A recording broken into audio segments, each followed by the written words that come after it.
بسم اللہ الرحمن الرحیم الحمدللہ رب العالمین الصلاۃ والسلام علی خاتم النبیین اللہم صلی علی سیدنا محمد وعلی آل سیدنا محمد۔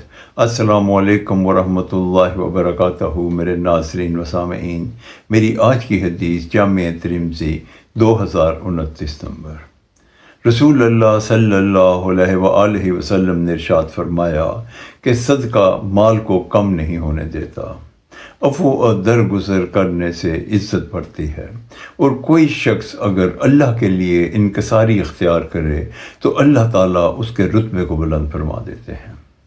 اس حدیث مبارکہ کا مفہوم یہ ہے، اور اس میں حضرت بی بی آمنہ کے لال ابو القاسم حضرت محمد صلی اللہ علیہ وآلہ وسلم نے ہمیں ان 3 چیزوں کے متعلق آگاہی دے دی۔ ایک تو ہے صدقہ کرنا۔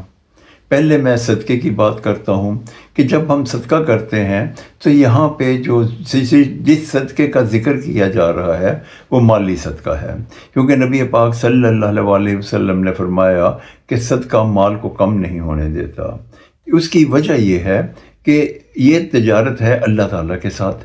اللہ تعالیٰ کو انسان کا خالصاً اللہ کی خوشنودی کے لیے اور اللہ کی بندگی کے لیے صدقہ کرنا بہت پسند ہے، اور اللہ تعالیٰ کا فرمان ہے کہ جب ہم صدقہ کریں گے تو اللہ تعالیٰ اس کا کئی گنا ہمیں واپس لٹا دیں گے۔ اس طرح مال کی کمی ہونے کا تو سوال ہی پیدا نہیں ہوتا۔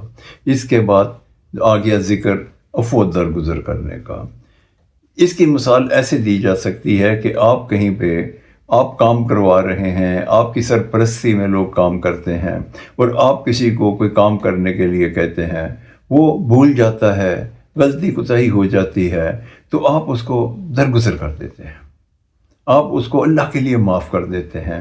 تو اس سے بندے کی شان کم نہیں ہوتی، بلکہ بندے کی عزت میں اللہ تعالیٰ مزید اضافہ کرتے ہیں۔ اور تیسرا، اللہ کے لیے انکساری کرنا۔ اللہ تعالیٰ نے آپ کو سب کچھ دے رکھا ہے، اور آپ لوگوں کے ساتھ جب ملتے ہیں، وہ آپ سے اگر درجے میں کم ہیں یا مال و دولت میں کم ہیں، تو آپ ان کو یہ احساس ہی نہیں ہونے دیتے کہ آپ ان کے مقابلے میں بہت سرمایہ دار ہیں۔ آپ ان سے ایسے ہی ملتے ہیں، ان کے لیول پہ ملتے ہیں، انکساری کے لیے ساتھ ملتے ہیں، اور اس انکساری کا مطلب اللہ کی خوشنودی ہوتا ہے۔ تو اللہ تعالیٰ کا فرمان ہے کہ میں ایسے شخص کا رتبہ بلند کر دوں گا۔ اب یہ رتبہ دنیاوی بھی ہے اور آخرت کا بھی ہے۔ اللہ تعالیٰ ہمیں ان تینوں چیزوں میں، اور نبی پاک صلی اللہ علیہ وسلم کی اس حدیث مبارکہ میں جو آپ نے ہمیں تعلیمات فرما دیں، اس کے مطابق عمل کرنے کی توفیق عطا فرمائے۔ اسی میں ہماری کامیابی اور اسی میں ہماری سربلندی ہے۔ اللہ تعالیٰ ہمیں ایسا کرنے کی توفیق عطا فرمائے۔ آمین یا رب العالمین۔ السلام علیکم ورحمۃ اللہ وبرکاتہ۔